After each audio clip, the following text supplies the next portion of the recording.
muraho mwese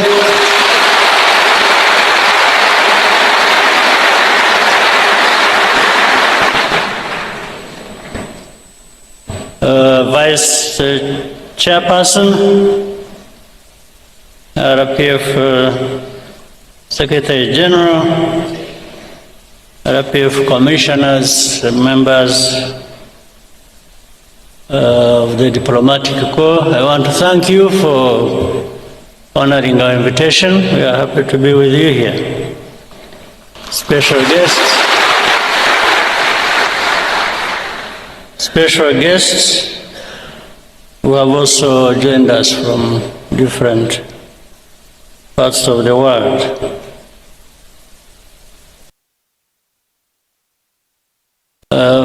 Ndabashimira kubera ko ngira ngo ubutumire bwabaye mu gihe gito ariko ndabona byitabiriwe n'abantu benshi mwakoze kuza.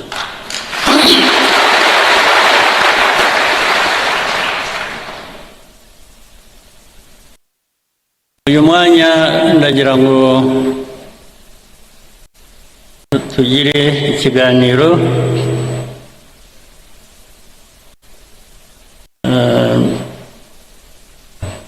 ndababwira ibyo ntekereza ku bintu byinshi ariko ndahera kuri RPF.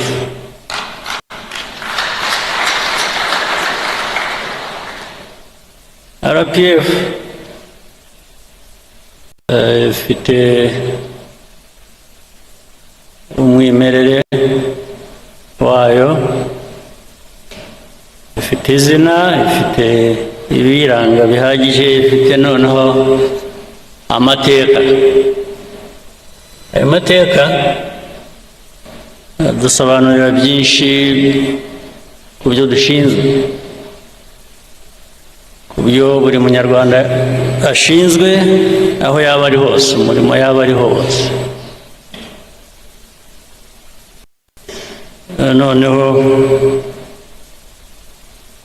bikanasobanura igihugu uko abanyarwanda bakifuza, ibyo ndetse bigatuma havamo kumenya neza inshingano za buri wese. Igihugu twifuza ubu ni twe, ariko icyo wifuza ukigeraho ute? Inshingano ihera ku muntu ikarangirira kuri twese hamwe, buri muntu umusanzu we yazanye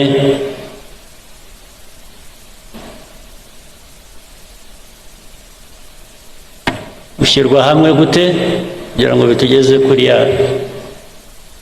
ntego twihaye naho dushaka kuba turi. Ibyo rero ni imvugo gusa kandi duhora tubisubiramo, ndetse twanabiririmbye, baririmbye FPR, ariko ibyo byose twabikora twagira, hari ikigomba kugaragara ku banyarwanda no ku Rwanda. U Rwanda ruvuye he, rugeze he, rushigaje iki kugira ngo rugere hahandi ruvuga ko rwifuza kuba ruri. Ibyo niyo wakwivuga ukavuga ibyiza byawe, ukavuga ibyo ugezeho, ibyo wavuga byose hari igipimo cy'abantu, cyane uhereye ku banyarwanda. Rimwe bazavuga bati ariko ibi ngibi abatuyobora aba bayobora RPF, abayobora igihugu muri rusange, ubwo hagiyemo n'abandi batari RPF. Ibyo twivuga twe ko bitatugeraho, ko tutabibona, ko ndetse icyo gihe n'abandi bo hanze bagomba barabivuga, bavuga ati u Rwanda ariko rugeza cyangwa se ntiruragera. Ndetse icyo gihe bikabamo no kumenya ikibazo mbese ni iki. Abantu bifuza kugera aha hantu heza ariko ko tubona bagishigaje urugendo rurerure kugira ngo bagereyo, habaye iki? Iki cyabidindije, n'iki cyatumye bidashoboka. Buri wese buri gitondo ukuramutse ujye wibaza icyo kibazo, wibaza ikibazo cy'aho tugeze bijyanye n'inshingano twihaye twe. Wibaze ndetse ushaka ibisubizo icyo abanyarwanda ubwabo bavuga ko bameze bijyanye n'icyifuzo cyabo cyangwa se aho babasezeranije kubageza. Ukibaze ukisubize, kuko results ntabwo wazirema gusa ku bwawe ngo abantu bazibone kandi zidahari. Ntabwo wabihimba. Niba abana batajya mu ishuri, ntibari mu ishuri, ibyo ntabwo wahimba ngo uvuge ko wageze ku ntego yo gushyira abana n'abanyarwanda mu mashuri. Niba badafite ubuzima bwiza, badafite ikibarengera, ntabwo wabihimba ngo uvuge abanyarwanda bageze ku buzima bwiza kandi bidahari. Iyo bidahari uvuga ibindi, it's self-indictment. Urubanza wishyizeho ugomba gusubiza. Ibyo tuvuga, ibyo dukora bigomba kugaragara no mu byo tugezeho. Iyo binyuranye ubwo hari ikibazo. Ibyo tugezeho n'ibidahwana n'ibyo tuvuga,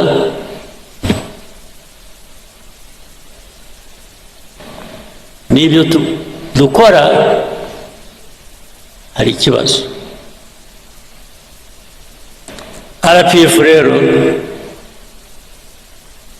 uyu mwanya tuba tubonyeho iki kiganiro ni ukutwibutsa, ni no kugira ngo twisuzume, umwanya wo kwisuzuma. Uwisuzuma kandi iyo yibeshye cyangwa iyo abeshya, ingaruka zabyo zirahari. Niwisuzuma ugasanga nta ndwara ufite, wari uyifite, iyo ndwara irakwica.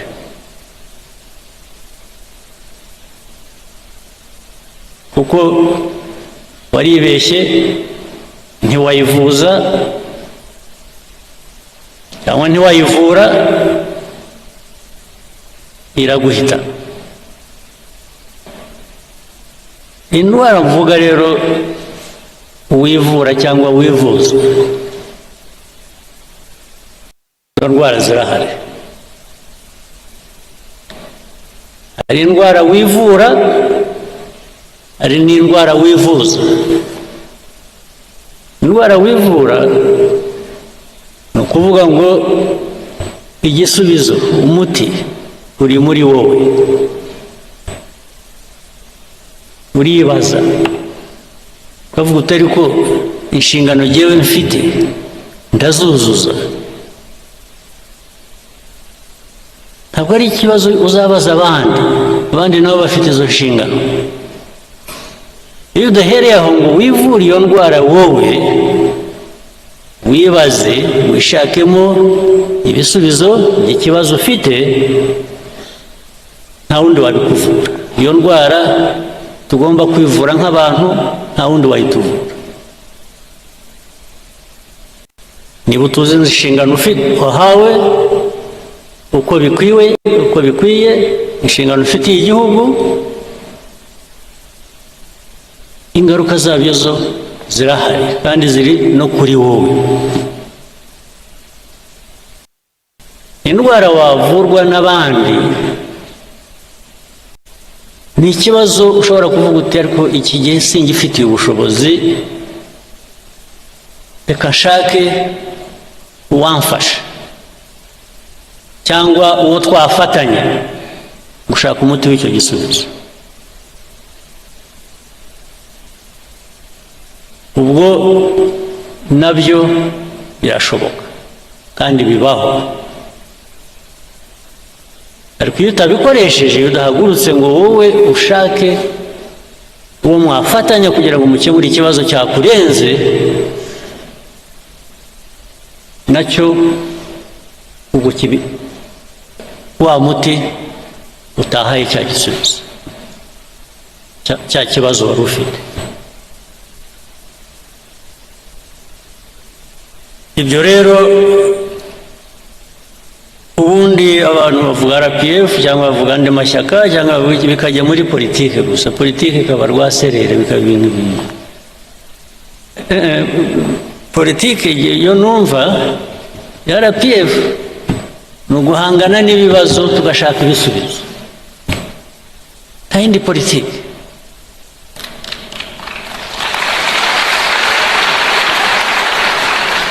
politike y'ibinyoma, yo guhimba, yo kubeshya, yo gushakisha uko watirisha, bimwe mwita gushushanya rimwe na rimwe. ibyo biguha ibindi bibazo, ntabwo biguha ibisubizo, byongera ibibazo ku byo wari ufite.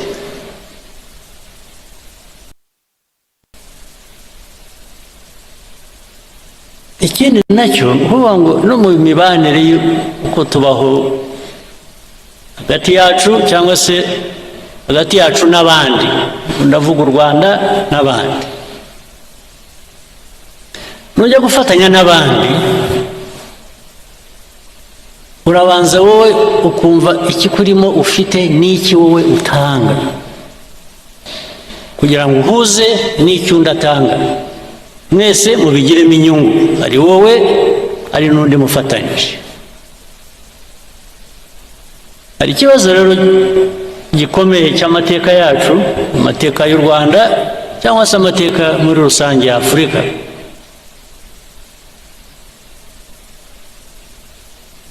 iteka dusa nk'aho twebwe ntacyo dufite dushyira ku meza ngo dusangire n'abandi.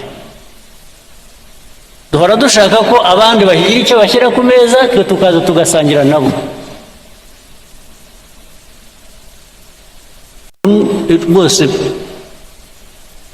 hari politiki imeze ityo, imaze imyaka y'ibintu birebire cyane.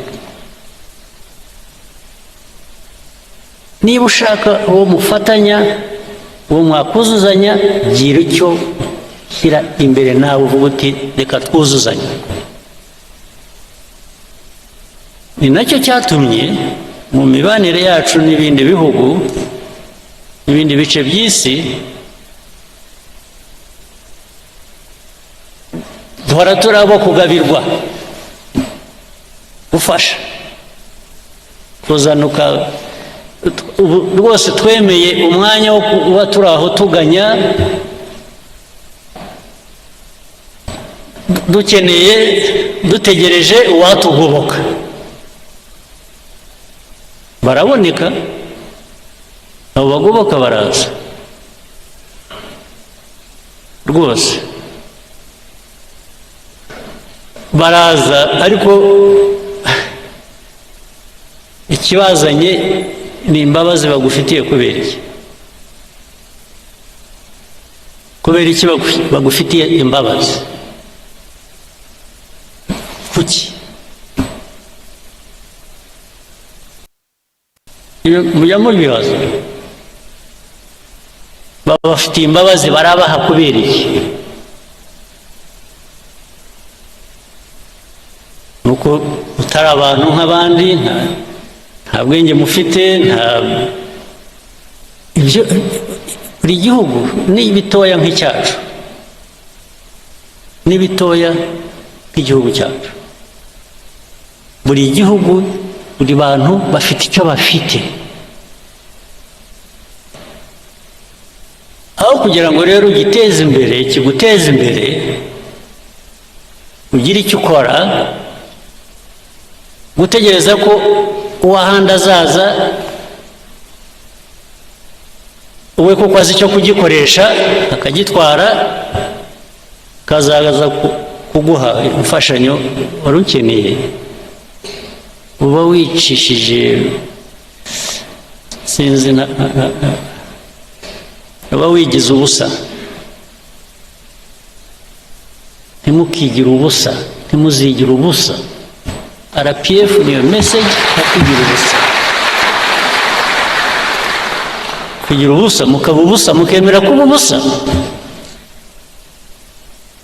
mukemera ko mushobora kubaho muzagira icyo mutunga muzagira icyo mukora ari uko undi muntu yaje kubibakoresha cyangwa yabibakoreye iyo niyo politike mbi nibwira ko RPF mu nshingano zayo mu myaka imaze mike ntabwo ari myinshi cyane nicyo kibazo yagombaga n'ubigomba gusubiza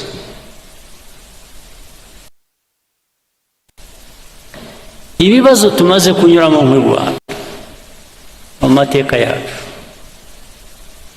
musubize amaso inyuma mwibuke ndetse n'ubu ngubu n'uyu munsi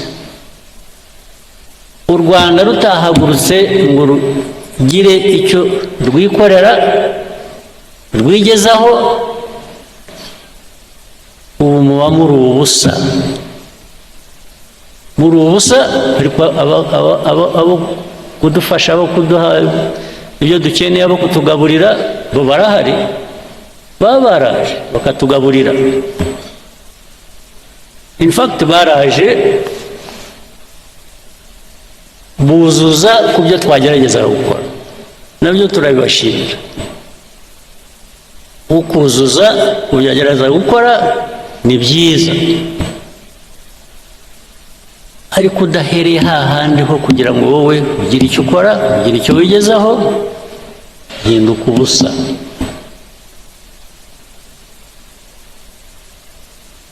n'ubu rero tujye dusubiza amaso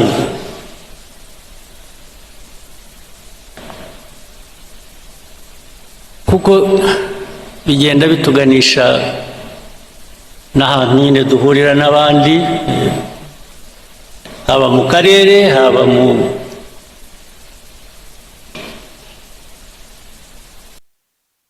hirya yaho ariko ibi ndabivuga nzi ngo ndabibwira abenshi muri hano muri bato ni urubyiruko nibwira ko majorite hano ubu abenshi mugomba kuba muri hagati y'imyaka 20 na 45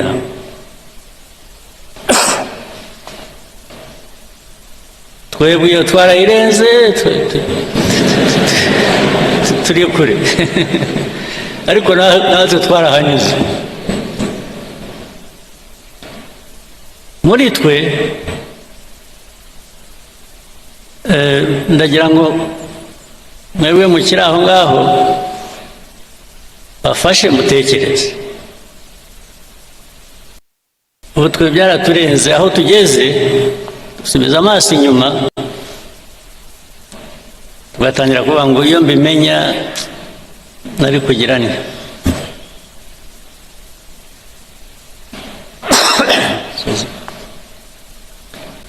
mba naragize nya nari kugira nya ariko too late twaragiye. Ariko mwebwe ntimuzategereze kwibaza icyo kibazo karabaye, ni ubu ngubu sinaho.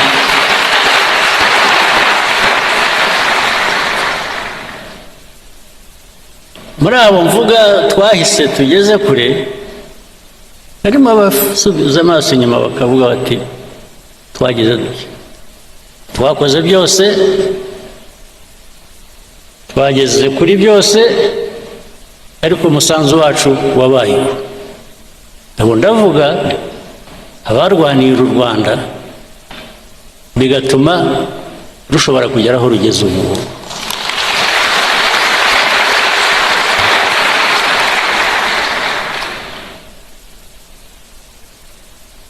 Now it is your time. Mwebwe urubyiruko mbwira, it's your time. Don't wait until you are 70 and then you start asking yourself, what did I do? I wish I knew. I didn't. No, ndakubwiye ubyumve ushake uko bigenza nusohoka, cyangwa wenda bamwe murabikora. Naho igihugu dushaka kubaka, ya numva of course bigezweho mu rubyiruko ni vibes. Bageze kuri vibes. Vibes nanjye ntabwo nsanze. Good vibes ntabwo nsanze, ariko uhagaze kuki? So vibes natwe twese usibye ko dushaje twebwe, ariko zigera ku ihe myaka, zigera no ku bakuru ngira vibes n'abakuru ntabwo bazana. Ariko kugira ngo tujye muri vibes, tugire aho tuba duhagaze please.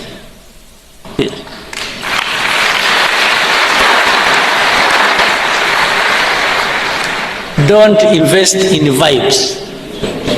Invest on the foundation, in the foundation where you can now vibe.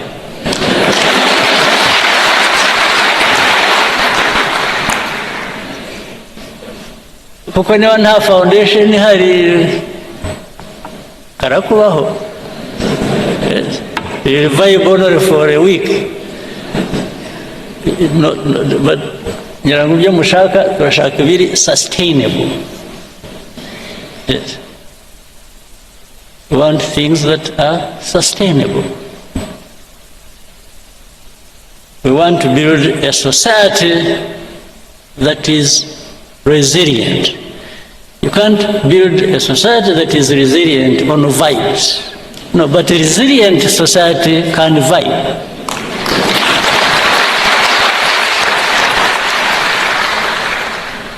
Isn't it? So it is a daily responsibility mukwiriye gutekereza.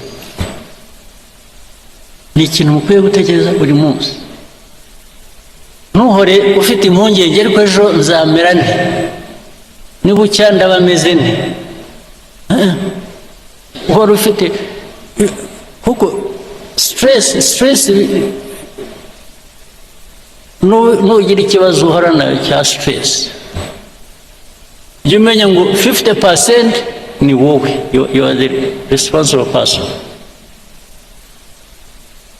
You have worries, you have this, you have urakora ibintu bigutera stress, but there are different ways of doing things and achieving what you want to achieve. So it's not just even the results, it's the process that takes you there. What have you invested in that process? What thinking? What feeling? what commitment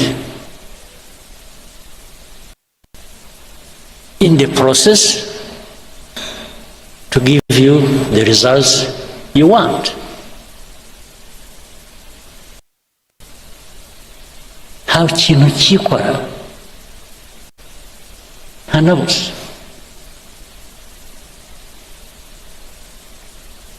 Mbese njya numva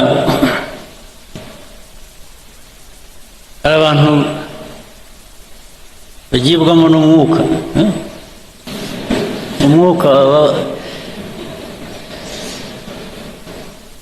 umwuka ubajyamo ni uwuhe? Ntubabwira gukora iki? Ntugira umwuka gusa, utagira icyo uvanamo, uragera uhere, umwuka wagera ugahera. Umwuka abagibwamo n'umwuka, ibyo bazanira ni ibiki?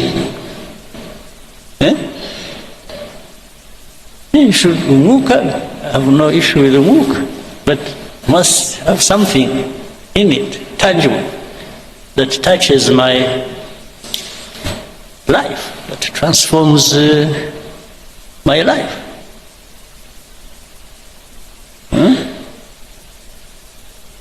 Abagira amahirwe mugire umwuka, please, ujye ubahira, ariko ntibigarukire kuri mwe. Iwe wagiwemo n'umwuka w'amahirwe, wagize amahirwe, wowe kuki utawusangira n'abandi?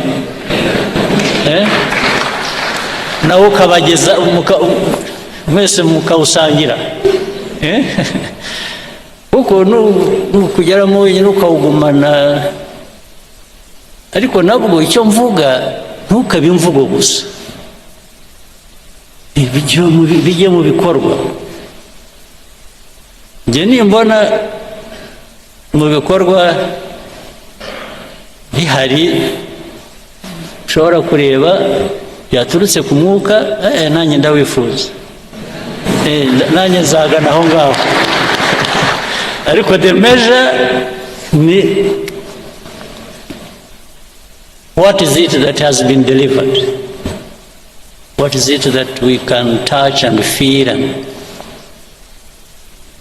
benefit from to improve our lives? What is it?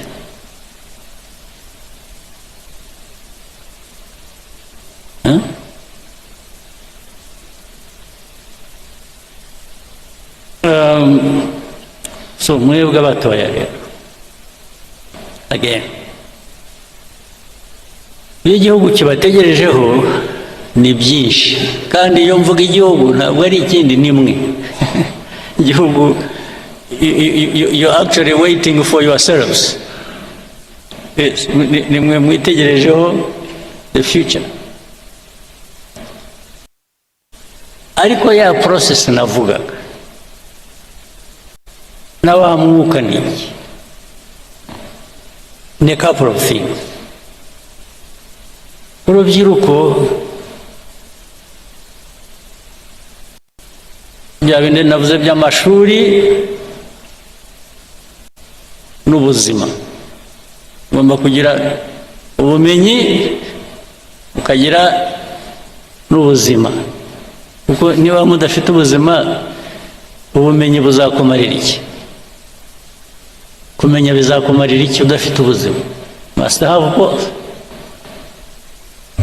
And it is easy to have both if you have made the choice to have both.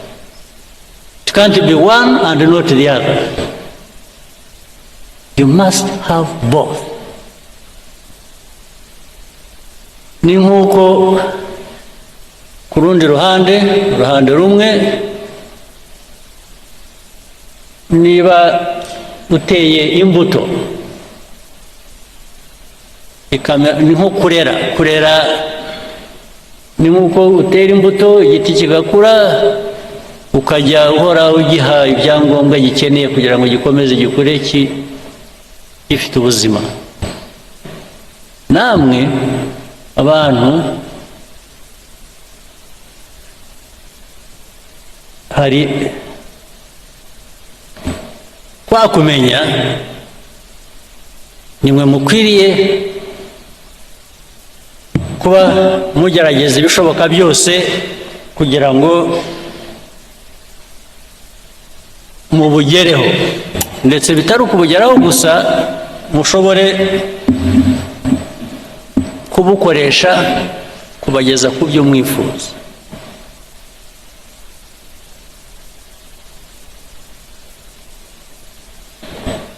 ariko ibyo cyane ku bakiri bato, mwebwe ubwanyu mugomba kugira umusanzu wanyu, you must make an effort.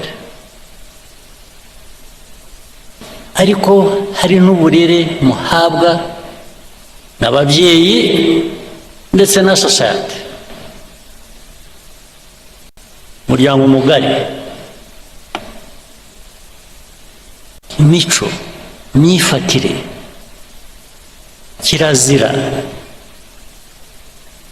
ibyo abantu babijyaho impaka nyinshi hirya no hino, ahantu hose, ndetse bimwe ugasanga muri society imwe barigisha ibintu cyangwa barabwira abantu gukora iby'indi society itemera, akaba ubwo bivanga rero, bikaba ugasanga noneho society wari urimo yahindutse ikindi kintu, ntukimenya, ntukishobora kwimenya, kuko ibyiza byari biri muri iyo society ntabwo byatejwe imbere uko bikwiye, ahubwo abantu babishimbuje ibishya biga hirya no hino, rimwe na rimwe bitari na byiza, no kuri aho ngaho babivanye.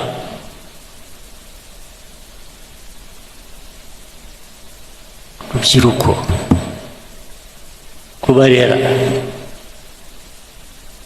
ni ngombwa, kwirera ni ngombwa. Kwirera ni ukuvuga ngo wowe urahitamo icyo wifuza, urahitamo icyo ugomba gukora. ariko urubyiruko rukura ruri aho, ya resilience navugaga se tuzayivana he muri aho, muri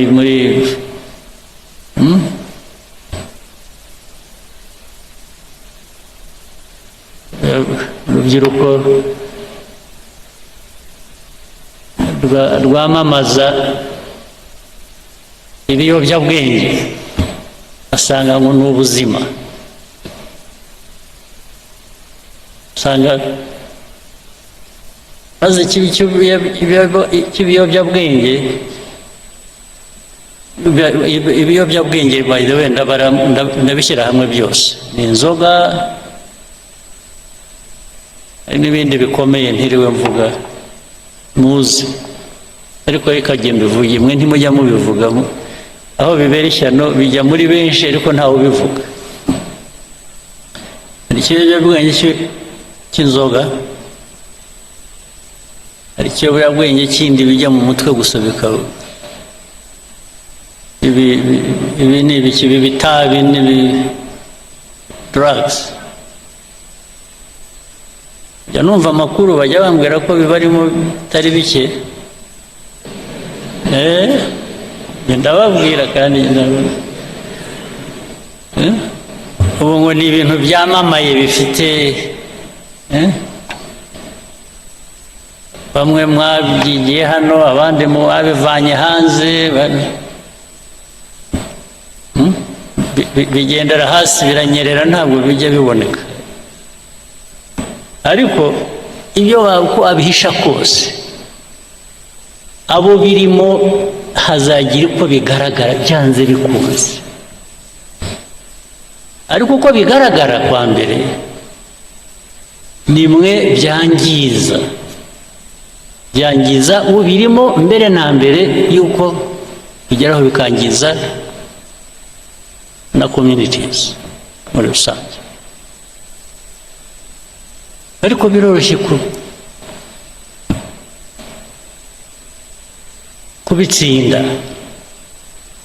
kubitsinda kwa mbere ni ukutabigira imvugo, ni ukutabigira ibiganiro, ni bigira ibintu by'igitangaza abantu bakwiriye kuba bakora, kutabyemera. Ariko n'impamvu bidakwiye kwemerwa murabizi, nuko ubikora arabihisha. Wowe ushaka gukora ikintu uhisha kubera iki? Uzi ko ari kibi. Ikibi sura gukora iki? Rwose ndababwiye, nabonye mwacecetse mwese nkaho mubizi, ariko ubwo ndababwiye nicyo nakora gusa nuko zajya mpora mbibibutsa, ariko nkora ubwo namwe muzageraho mwibwire.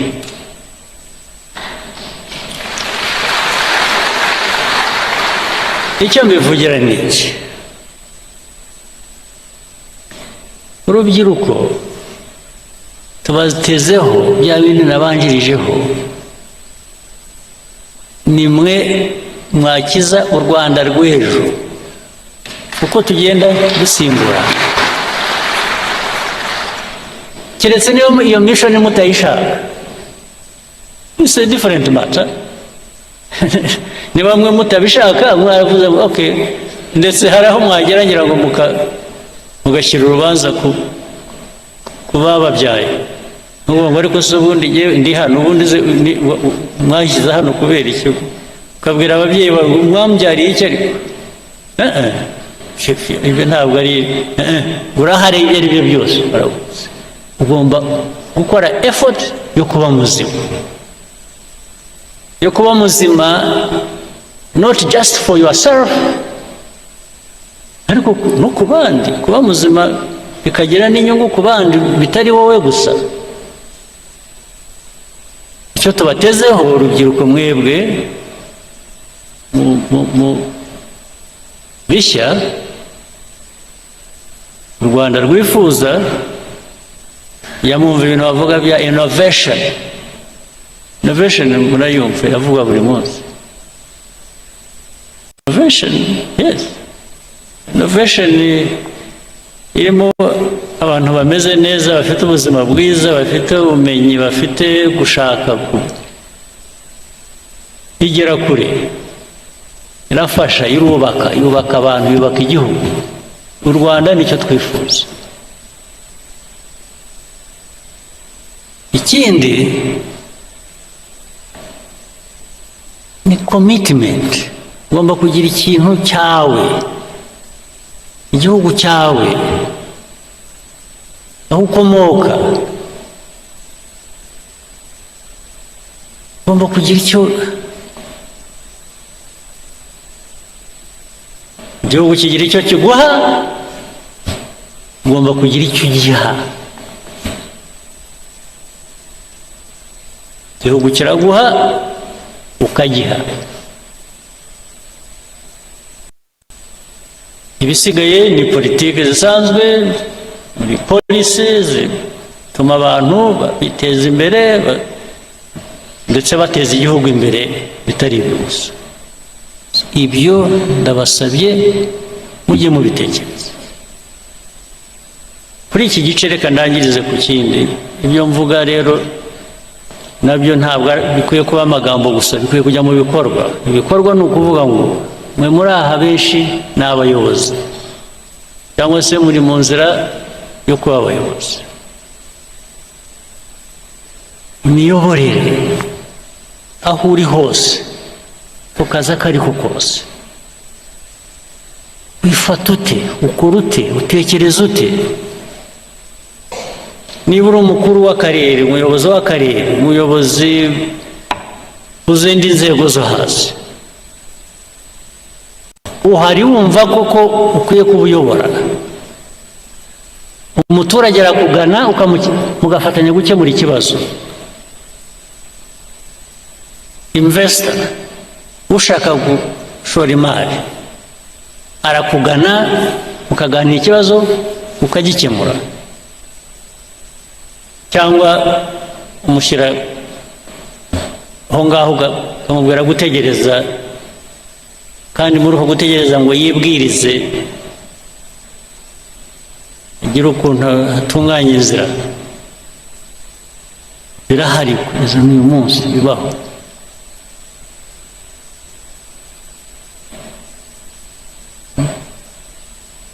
Hariho hose, ntabwo ibyo bikwiye kuba biba. Ninde ejo bundi bambwiraga hari umuntu, kubera ko nkatuye ndi hafi aho kuri Muhazi, umuntu wavuye hasi waje akora icyo kibazo, nizere ko cyakemutse. Yakoraga ibintu by'amajyambere ku mazi, yarahubatse inzu, n'umuntu uturuka hanze ufite ashaka gukora investment, shyira ubwato ku mazi, ashaka kugira ngo yubake aho buzajya buparika. Umuyobozi w'aho ngaho ati no, ati ushobora kubikora. Bijyaho, ariko biza kumenyekana ko yashakaga ko abanza kumutugira kugira ngo amwemerere. Abantu bari hano cyangwa baturuka muri ibyo bice bagomba kuba babizi ibyo mvuga. Urumva, umuyobozi, niba harimo abayobozi bazakora batyo bicaye hano cyangwa bakora batyo, umenye ngo icyo ni icyaha, ubundi tudakwiye no kukubabarira twakumenye. Ibikwiye ibijyanye na RPF, ibijyanye na politiki nshya y'igihugu cyacu kubaka, ushaka kubaka, ntabwo bijyanye. Abayobozi bari hano ndababwira ngo niyo nshingano yacu gukurikirana n'ubuntu butoya nk'ubwo ngubwo buzana umwuka utariho. Ibindi ni imikorere yacu muri rusange, serivisi ahantu hose uko zitangwa, uko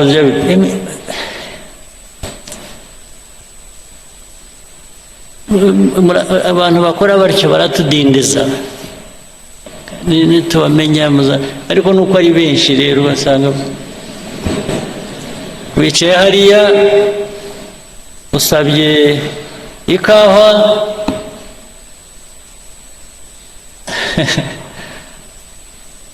n'abaza kubaza ishyushye ikonje.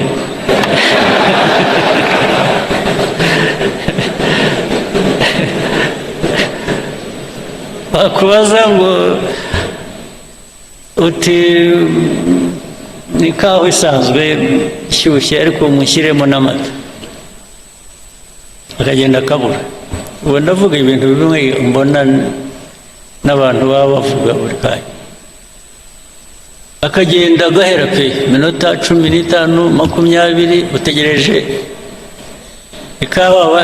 Bakubaje niba ushaka ikonje cyangwa ishyushye, ariko bababwiye gushyiramo amata akabura. N'amata yabuze ntibakubwiye. So niba wicaye aho utegereje izakamwa, bakohereza ku isoko mukajya gufata, bitubamo murabizi ahantu hose. Ubwo si byo ni rubyiruko nyabakiri umeze rubyo. Oya n'imigendere ukuntu bagenda yikurura.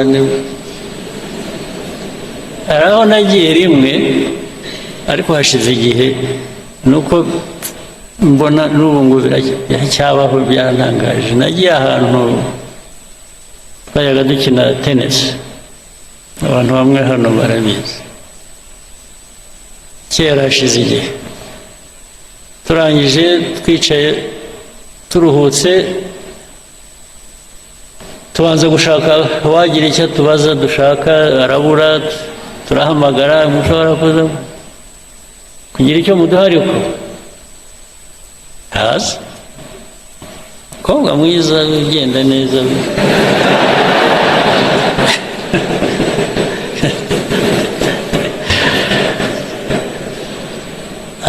aza afite opena mu ntoki,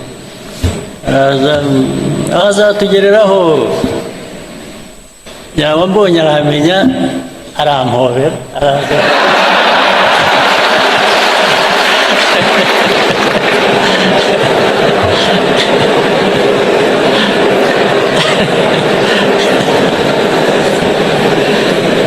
arabanza arampobera ndetse agomba kutuzunguruka twese aduhobera n'abandi turi kumwe bose abanyuramo ntabwo ko se wa mwana turashaka ibyo dushaka waba ari ibyo duha ibi erega byasaga nk'ibyarangiriye aho ngaho kuduhobera tugeze aho twarambiwe turahaguruka turigenda ubwo urumva umuntu nk'uwo yangirije abakorera natwe twari turi aho dukwiye kuba dufite ibyo dushaka twishyurira natwe ntacyo yaduhaye twese tuviriyemo ari aho yindi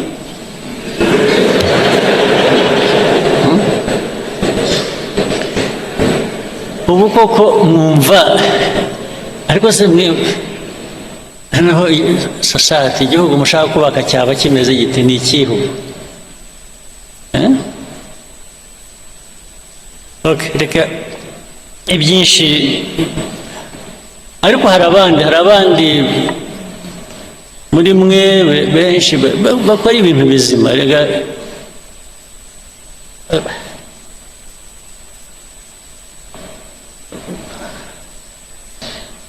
ubu ibyo ari byo byose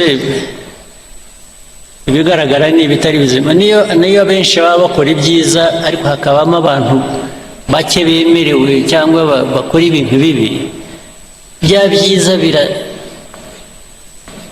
ntibiba bikigaragara ni nko gufata amazi ikirahure cy'amazi ukadonyamo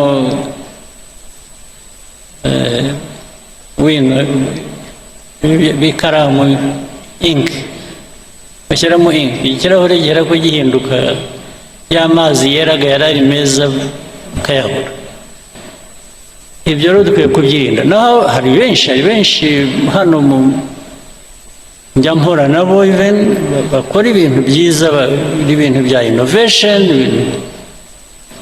ndetse bihindura ibintu byinshi mu ikoranabuhanga muri za IT bikajya mu bintu byinshi hirya no hino n'abantu bakora za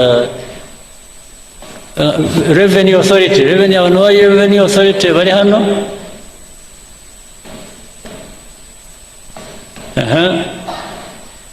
ngira ngo hari innovations nyinshi zibageraho cyangwa mu byazi zituma ushobora gutubura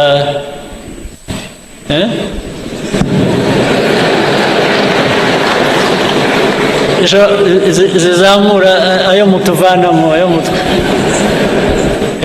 ariko iyo byabonetse gutyo hari ikibazo bikaboneka innovation izamura itubura revenue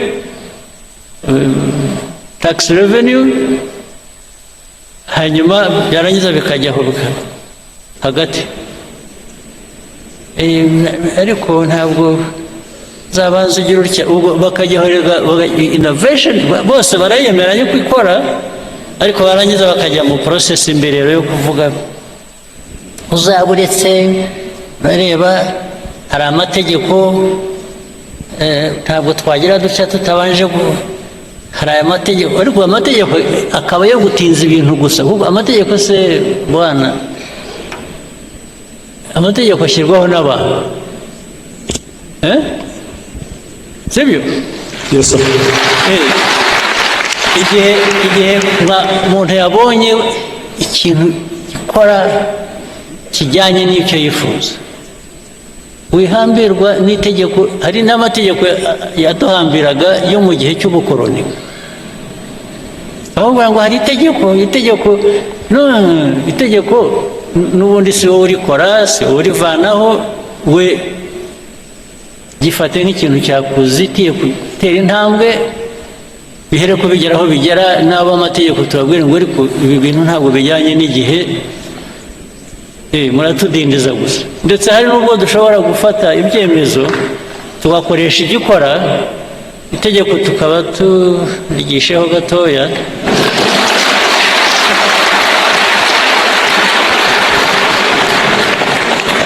kugeza igihe rizahindukira, ariko bitatubujije kugera ku nyungu twifuza. Iyo process niyo process ijyana n'igihe abantu bagezemo. Ntuhambirwa, keretse dufite ikindi kibazo cy'uko abantu benshi ari n'ubwo iyo agiye gukora ikintu cyangwa akwiye kuba akora ikintu, ikintu cya mbere kimubaza kuza mu mutwe, kibanza kuza mu mutwe we ni inzitizi yo kutagikora. Ntabwo ari ukuvuga ngo ngiye kugikora, hanyuma nimpura n'ikibazo, icyo kibazo ngende nkishyira iruhande. Ahera ko abona ko hari inzitizi, akagendera ku nzitizi bikarangirira. Ntabwo biba bigikora, ntabwo igihe tugezemo gishya ari uko gikora. Aricyo bifuza kuvuga, abanyabaguhaye microphone, mbwira, ariko we utanzeho nk'urugero, ibindi biri hano ntavuze n'ibiri hanyuma. Dufashe tubwire ko twakwihutira. Thank you, Your Excellency. Kuna wamutujiriye, it's true, innovation is very important. Ni ukurushaho gutekereza ibyatuma tubona amafaranga menshi. Nk'uko mwabivuze, tugomba kwigira. We need to sustain ourselves. Kandi mwihute, mugire ubwira, mugire, ariko mwe ntimushaka kuva mu bukene vuba. Murumva ikintu, haboneka ikintu kikurangiriza ubukene mu cyumweru, wowe ukavuga utari kugenda ashaka umwaka, rwose waba uri mu ntoki rwose.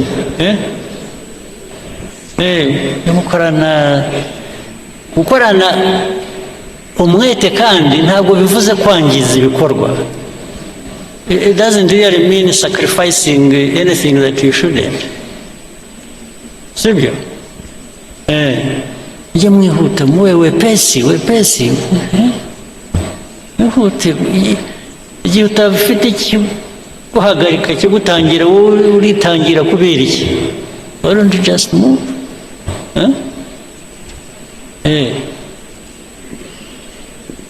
Bimwe mwita kurasa ku ntego, ntimukarase hafi ku ntego, keep straight. That's what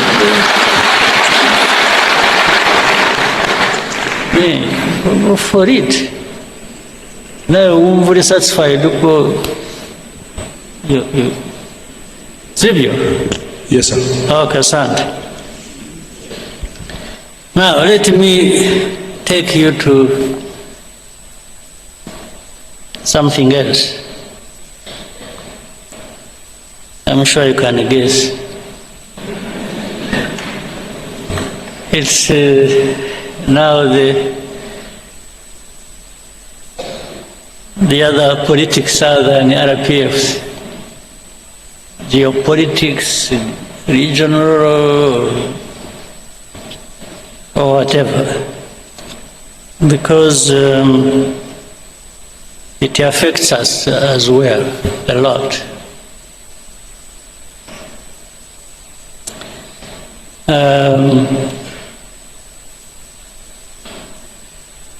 Reka ntangirane just a short story.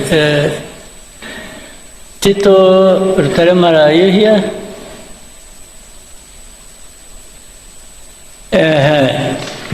I want to know where you are around. I want to tell the story.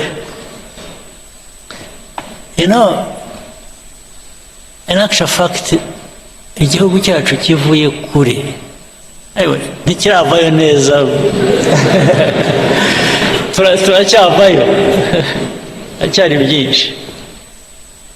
impamvu mvuze Tito, it's a bit of our history ijyanye na what happened to us, the genocide, the tragedy.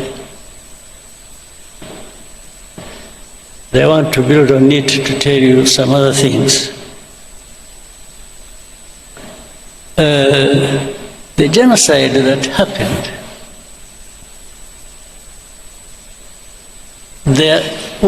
there are indications of things that happened as far back as the 60s that continued.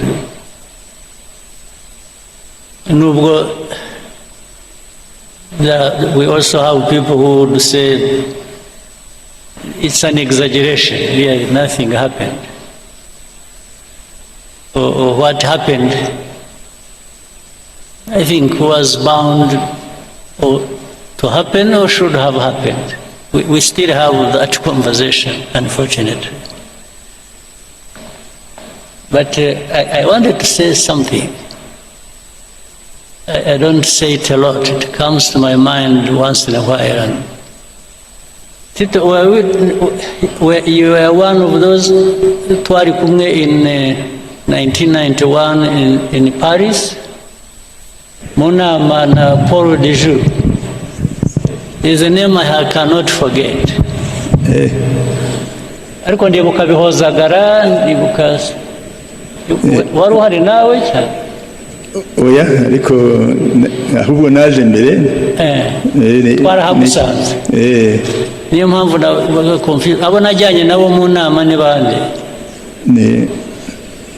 Hari bihozagara wari wazanye na doctor. Nande? Dr. Ndahiro. Dr. Ndahiro, but I remember we were like 5 people. Okay, but at least we told you the story immediately after the meeting. Yes, I remember. Sit down. 2 things happened.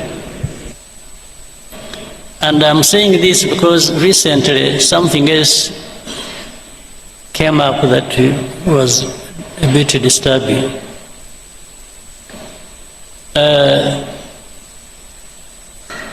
We were invited, RPF,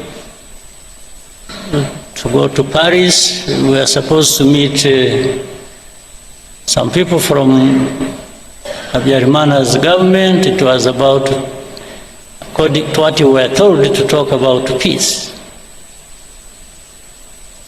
In fact, the RPF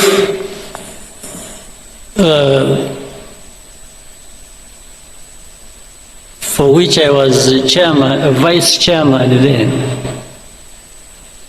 insisted I should not go. Because they are saying, with all these things happening, and that was 91 September.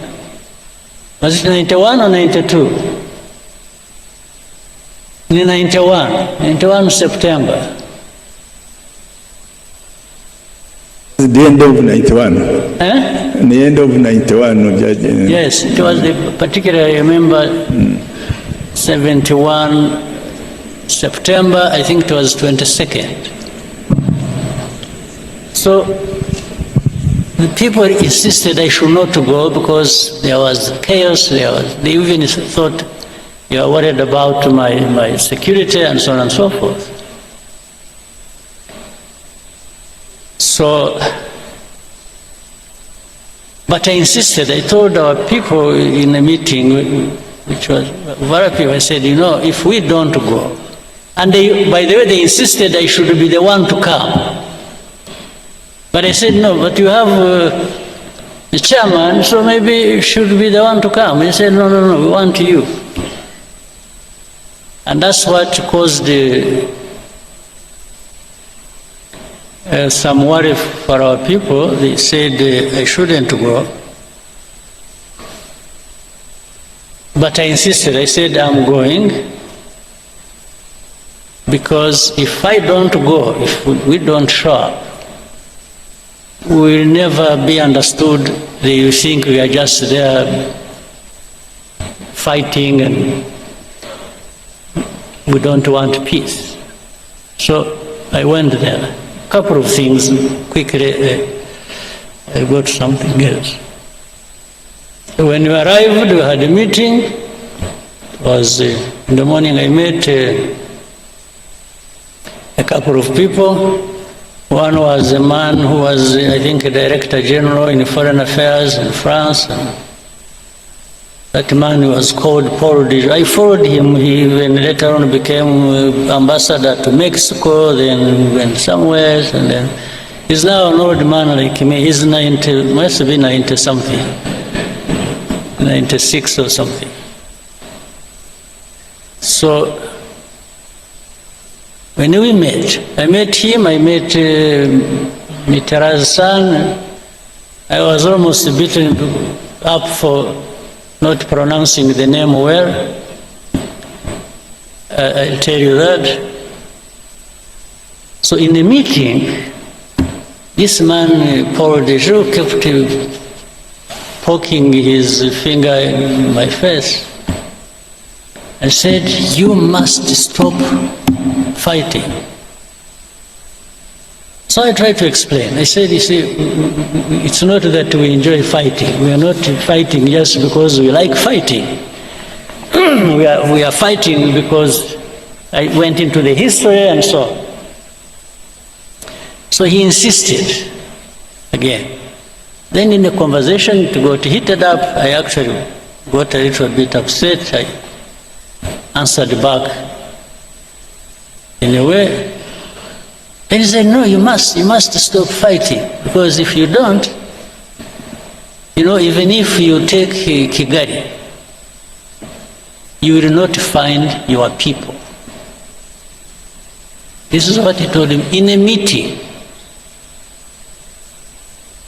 So at first I couldn't understand, I didn't understand what this man meant. You will not find your people. But directly it meant they will be killed. So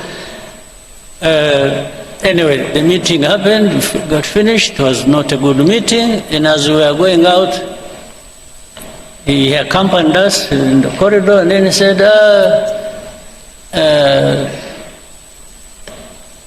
"Hope to meet you next time but he was being sarcastic, when you are the commander of the new army of Rwanda." I said, "Yes, sir."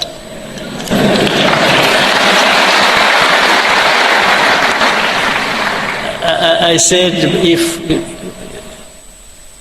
if and when that happens, you rest assured I will do a good job of it. This is what I told him. So I went, when I was supposed to stay a night and leave the next day, so in the hotel where I was sleeping, I think we were in Hilton Hotel. I was with Ndahiro and Tom Byabagamba. So in the middle of the night at around 4 a.m., I woke up to this light in the room, and about 6-7 people in the room with guns. They were not putting on uniform, they were putting on jackets and so on and so forth. So, and I woke up, I said, "Who are you? What's going on?" Then one of them said, he spoke in English. You hear him, he's even speaking English. So I was in the wrong place, first of all. And then they said, "Who are you?" So say, "Where are your documents? Bring your briefcase." Before I opened it, they had broken it. So I kept asking, "Who are you? Who are you? Who are you?" Then as I was doing that, when I looked through the door connecting to the room where Dr. Ndahiro and Tom Byabagamba were staying, I saw they were sitting down in handcuffs. For me, they didn't put me in handcuffs. So I asked people, I said, what's going on? They, a bit rough, but so they took us, dumped us somewhere in prison. I didn't know. It was my first time to be in Paris, and my first time to be in prison. So, hopefully the last. Since that time, I haven't been to any other prison.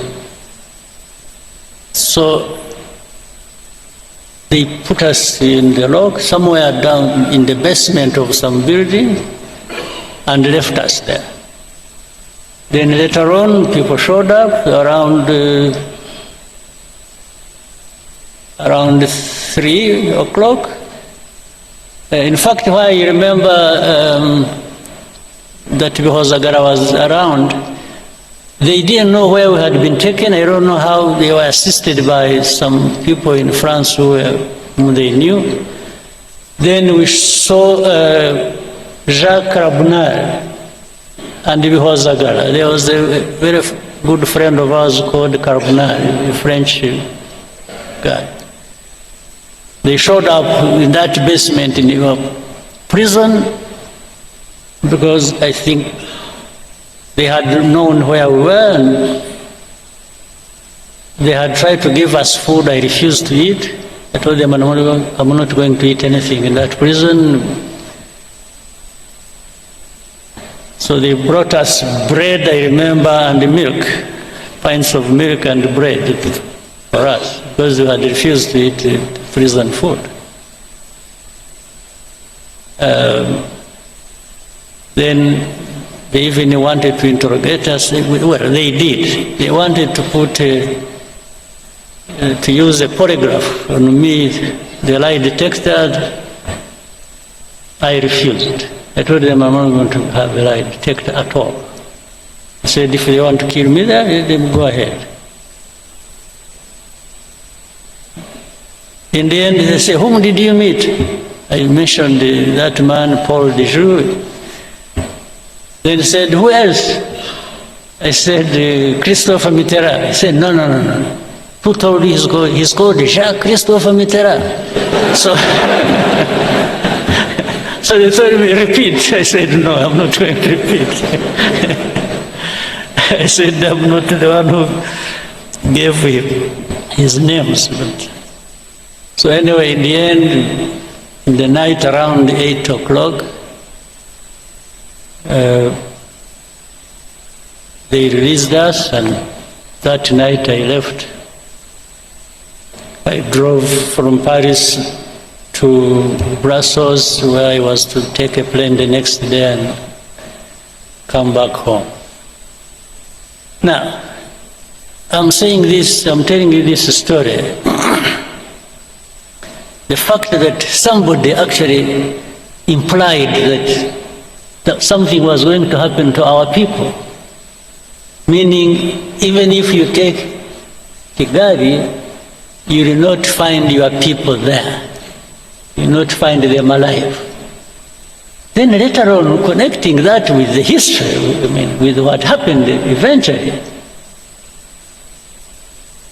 I could not but conclude that was the meaning. They were privy to what was going to happen. Now, in the most recent thing, we may now switch to something next to us and the recent. And I bring up,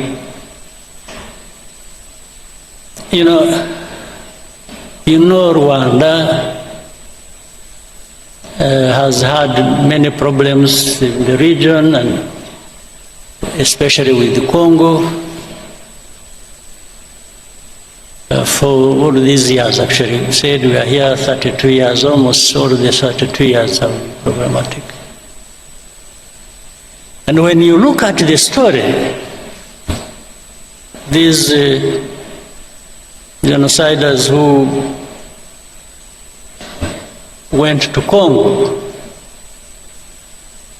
By the way, whom we had the opportunity this last time, when was it, 2 weeks ago, or how many weeks? When we had a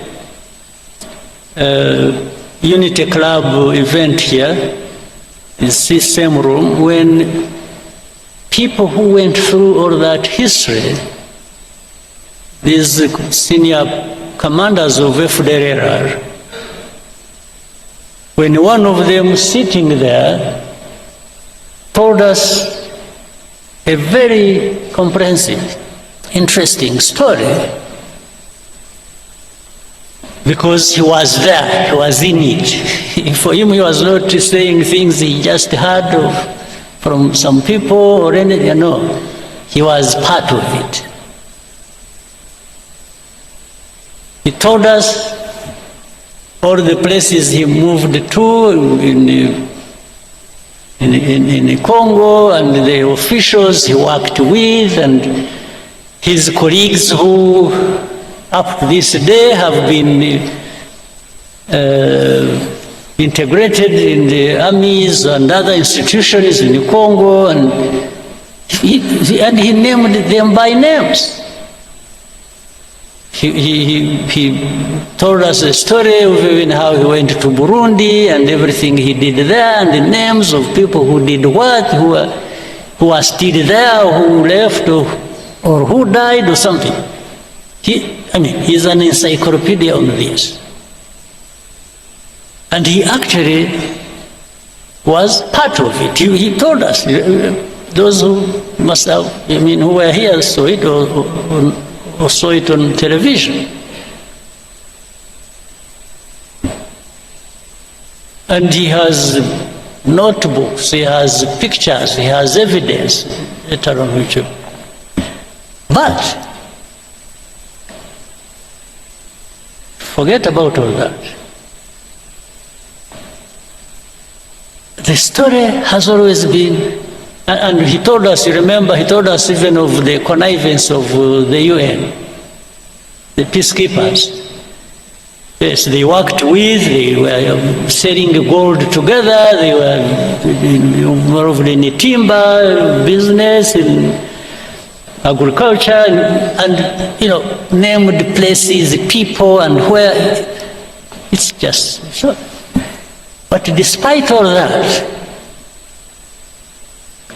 up to this day, you will hear people say, if there don't exist, the UN, there's something, there are some experts,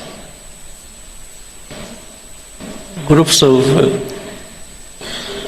a group of experts. They'll tell you all those stories. It's like that story doesn't exist. Or if they say it, they will say it so lightly that you should believe it doesn't matter. Okay.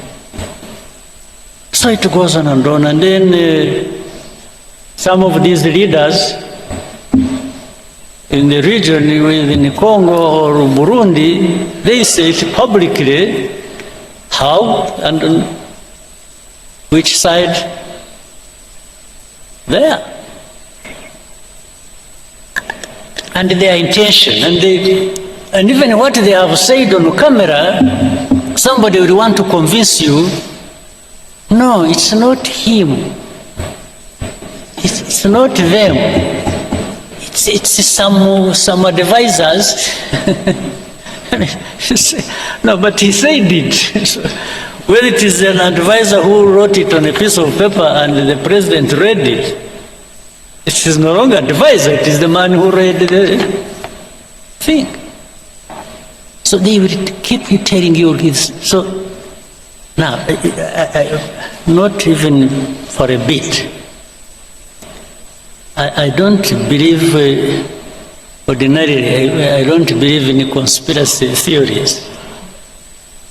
I really don't. But when you have people, who are there asking the same questions, pretending it's saying the same things, and even when you explain, they come back to you and tell you what they told you last time, meaning they want you to believe what they are telling you, or what they want, not the facts you are presenting to them. So it's really like saying, better change your mind and start seeing it like I see it. Anyway, all this has resulted into what we have now. And I also want to remind you, and then I've said it again, but I hope you have had time to cross-check the story, the truth about it. This conflict we have in Eastern Congo did not start from and was not started by Rwanda at all. But somehow the plan, I think, before was to make it a problem of Rwanda or for Rwanda. Again, to tie into the story, connecting the whole story of where everything that has happened is not anybody else, it is Rwanda that caused it, or that must carry the responsibility.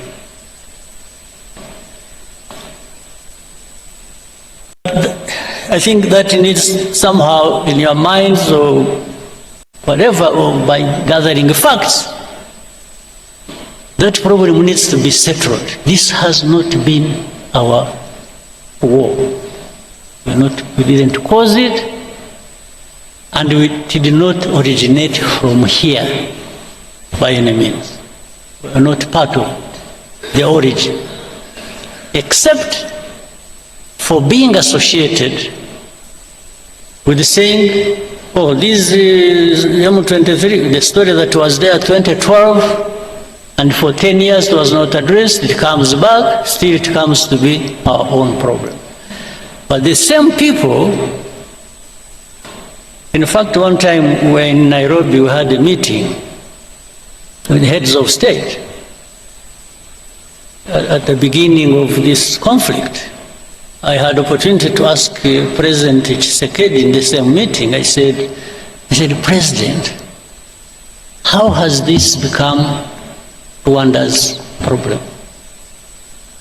How has it become?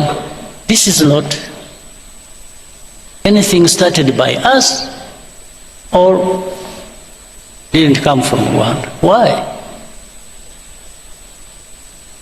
He just hesitated, and I told him, I asked him, I said, do you know, are you aware of the fact that actually that whole rural areas, those areas around, have more or less been taken over by FDLR, and they even man roadblocks and collect taxes? He hesitated and said, yeah, he has heard about it. This was his answer to me. He said, so what do you think FDLR is there doing? And why do you allow them to be there? And we have asked you to work with you to address that problem together. You have refused. Now, before that was over, another president offered an explanation, and where those people originated from when they went to fight in Eastern Congo, saying it came from started from his country. So, and every time I brought up this issue with the people, I said, why did you make this Rwanda's problem? It is not Rwanda's problem, it is the problem of Congo and their own people, and it only becomes our problem when it comes to FDLR that must be sorted out. One way or the other, either you sort it out, you Congolese, or the UN that is employed there in their thousands, you address that problem and stop them from invading our country, or we will sort it out ourselves.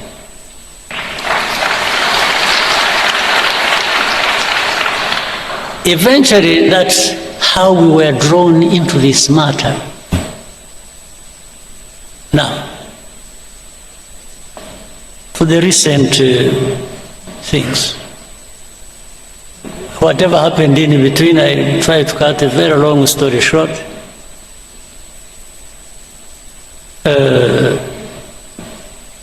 A lot of manipulations started happening. They would call us one day in one capital, they would call us to Rwanda, we go there, we discuss things and raise the things the way we thought should be addressed. That one doesn't work well, then next time we are invited to go to Doha, then we go to Doha, then next time we go to Washington. And in between, we went to Dar es Salaam, we went to Nairobi, we went wherever, talking about this.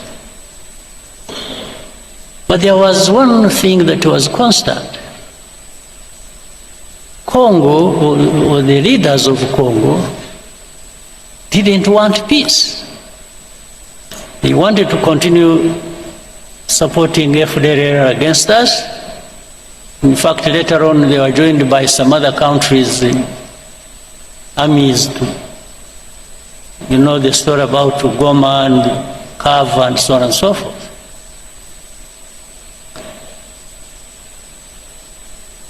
So,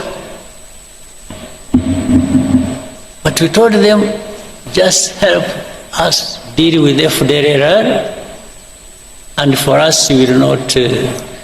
But in the end, something came up. It's like, by the way, you should also, it's like, even now when we talk about removing defensive measures and so on and so forth, which I'll come to later, they say Rwandan troops must pull out of Congo and so on. So we say, yes. You know, for many of these people who pretend, they actually, by that, they mean that even M23 will be pulled back into Rwanda. That's something hidden behind. It's like they expect us to be receiving M23 here. Now, that goes into a long debate. Whether or not, and how these people are Congolese or not. That's another story now. And I always tell them, no, this is a story that doesn't involve me, because how they became Congolese, how whatever happened in Congo and between Congo and Rwanda, as of those years, I was not yet born. So I don't know. I cannot be asked to answer for colonial times problems. I was not there.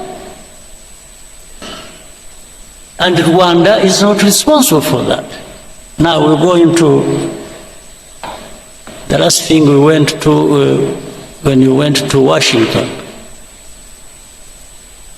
and which the whole process has resulted into sanctioning Rwanda, sanctioning RDF, it's just sanctions.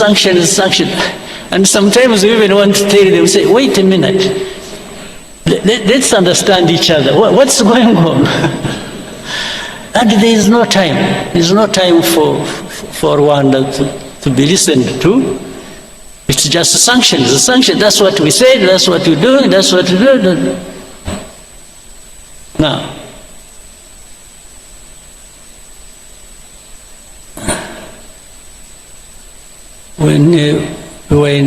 before we went to DRC, to DC, Washington DC, on 4th of December to sign an agreement. A couple of months before that, we had been actually giving information of what was going to happen in Uvira, owing to the troops that were moving there from Burundi and the Congolese army and what they intended to do and so on and so forth. We gave them everything. They know it. They can't deny it. It is on record. It is in writing. So when Uvira fell, Then they got an opportunity to say, okay, you know what? Let's frame it as Rwanda literally insulting President Trump and defying Washington and disrespectful. They didn't. So they are the ones who caused the Uvira. And we told them, so this Uvira was, we forewarned you about Uvira 2 months before signing the agreement. Said, how can you hold us responsible for this? Then, initially I thought the initiative they had brought up of saying, you know, they want to resolve the problem of, first of all, the political problem, internally, then the security problem that concerns Rwanda and the region, then the economic partnerships between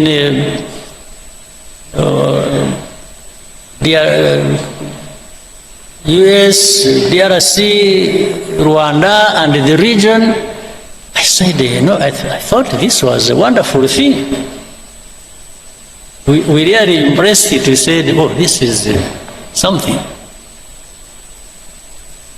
But little did we know, we had actually been just set up for something else. Because in the middle of it, there came a story. It is, you know, what you want to achieve is no M23, no FDLR, and we just walk to the mines and that's it. But we told them in our discussions, we kept telling the people, we said, fine, but you will do whatever you want to do. But how do you just expect these people fighting for their own rights, these Congolese, FCM 23 and others,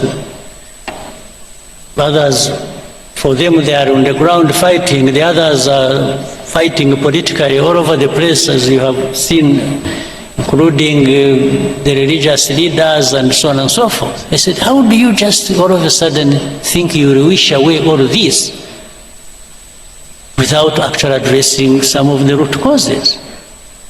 He said, no, because we can't. Oh, then mercenaries came in. These are the second round of mercenaries. You know, there are first mercenaries who even came through here and were transported back. Other mercenaries came in the background, and they were the ones, somehow they converge with the policy on the region and on resolving this problem. They are the ones dictating, and I think these are the ones who are supposed to finish. But this, while the initial thing was to finish FDLR and finish M23, this time it has become finishing M23, not FDLR. FDLR because they are working with the same people and working with the government of Congo. Now, all these facts, they are known. But the complication of this, the world politics and the geopolitics, is that there are people who think they just dictate what the truth should be and what should happen, and for the rest you just shut up. That's what is going on. Today what is going on is if you raise an argument, you say, oh, you know what, I'm going to sanction you. that is the argument. Now, something I shouldn't forget, I said I was going to, because of the story I brought up earlier. In the recent weeks and months, You have heard of the story of the killings and the fighting that has been going on in a place called Minembwe, around the Minembwe area. This is a place home to some Banyamulenge or some other.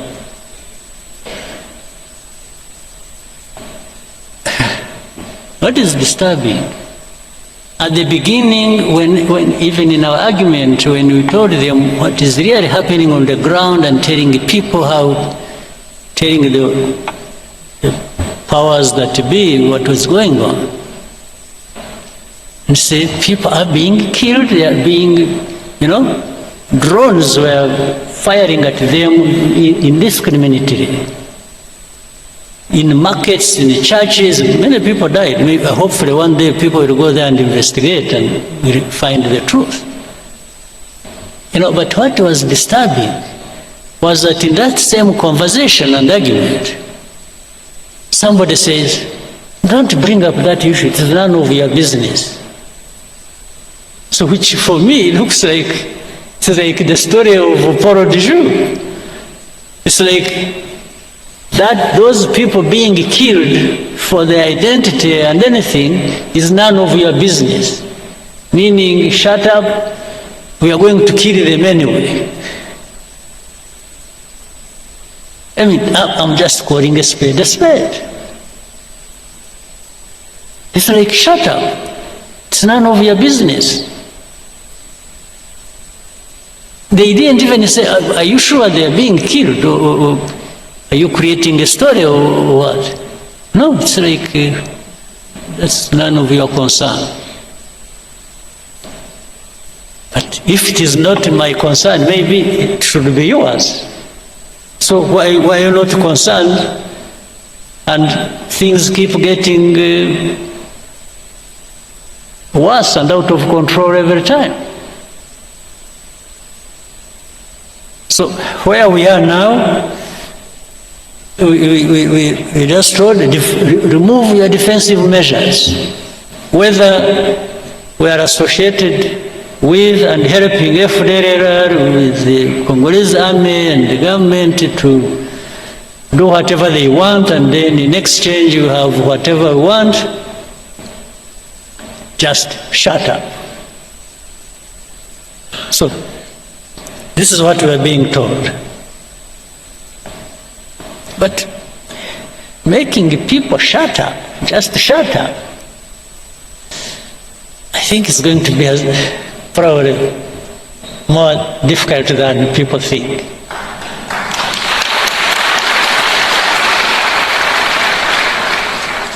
To say we will support those who want to come and kill you, or like they killed you last time, or we will handle it the way we want, so shut up. Well, I only shut up when I'm dead. That's when I'm done.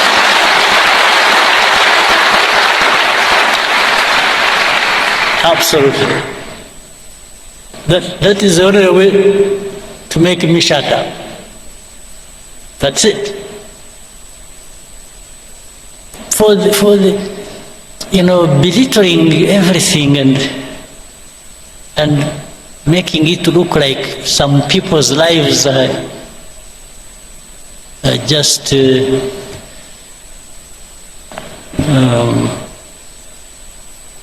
maybe, I don't know. It's not my politics. It's not RPF's politics. It's we're a small country, very insignificant in many ways. You can do much harm to us, granted, but boy, wishing us away is not a big thing, is not a small thing. Wishing us away just to say disappear. Like they were saying they make disappear FDL, they make disappear M23. By extension, they were saying even you, Rwanda, will make you disappear. Well, I can't invite it. I can't wish to have such a thing. But when it comes, when I have not been able to avoid it, I think they'll find.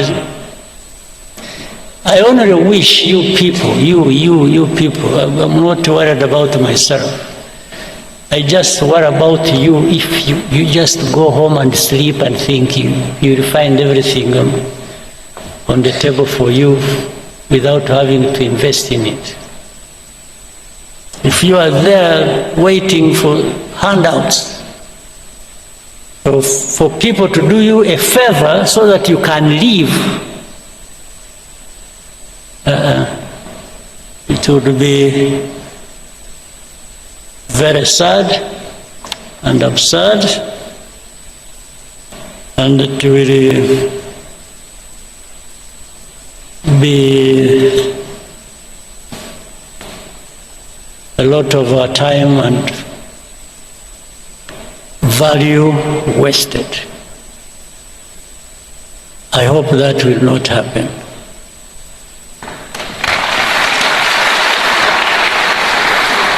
And for that, I wish everybody well and a very good meeting, and I hope to see you next time. Thank you.